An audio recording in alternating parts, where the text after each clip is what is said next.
తెరచాప ఇది 2 hours 29 minutes run time తో sun next లో స్ట్రీమ్ అవుతుంది. తెలుగు మూవీ ఇది ఒక క్రైమ్ యాక్షన్ డ్రామా. మీరు ఈ మూవీని మీ ఫ్యామిలీతో కలిసి చూడొచ్చు. ఏం తీయాలనుకుని ఏం తీసాడో ఆ డైరెక్టర్ కైనా తెలియాలి. ఒక లాస్ట్ 10 minutes తప్ప మిగతా 2 గంటలు మూవీ అంతా టైం వేస్ట్. రన్ టైం కోసం విరికించినట్లు అన్ని ఒకదానికి ఒకటి పొంతలు లేని అర్థం లేని సీన్. ఒక్కటంటే ఒక్క సీన్ కూడా బాలేదు ఈ మూవీలో. మూవీ స్టార్ట్ చేసిన మొదటి పావు గంటలోనే మనకు అర్థమైపోతుంది ఇది ఒక పరమ చెత్త సినిమా అని. అసలు సినిమాలో ఒక ప్రాపర్ స్టోరీ అంటూ ఏం లేదు. తెరచాప అని టైటిల్ పెట్టుకుని సముద్ర తీరాన్ని బ్యాక్ డ్రాప్ గా ఎంచుకొని ఎంతో మంది సినిమా తీయాల్సింది పోయి ఇలాంటి చెత్త సినిమా తీశారంటే డైరెక్టర్ జోయల్ జార్జ్ ఒక ఫాదర్ అండ్ సన్ స్టోరీకి మిస్టరీ ఎలిమెంట్ ని యాడ్ చేసి మూవీని తీద్దాం అనుకోవడం వరకు బాగానే ఉంది. కానీ ఆ ఫాదర్ అండ్ సన్ రిలేషన్షిప్ గానీ వాళ్ళ మధ్య బాండింగ్ గానీ ప్రాపర్ గా ఎస్టాబ్లిష్ చేయలేదు.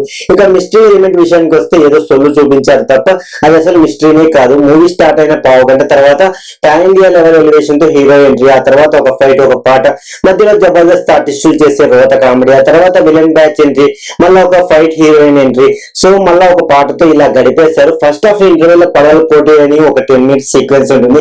ఆ సీక్వెన్స్ చూసి నవ్వాలి ఏడవాలో నాకైతే అర్థం కాలేదు.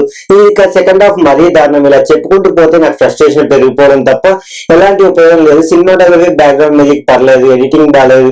సో హీరోగా యాక్ట్ చేసిన నవీన్ రాజు 1% కూడా హీరో లేడు. ఏదో తమిళ సినిమాలో హీరో చూసిన ఫీలింగ్ అయితే వచ్చింది. ఆ గెటప్ వల్లనే ఏమో గానీ తను ఒక ఆకు రౌడీలా ఉన్నాడు.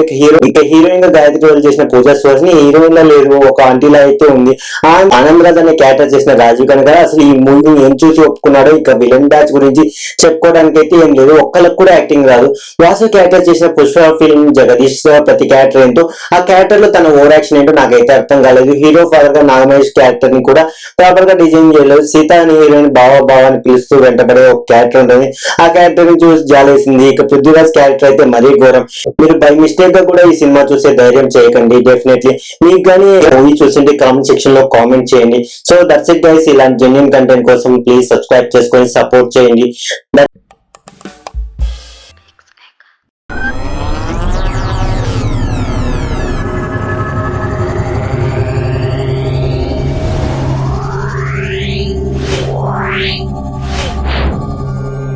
Yeah.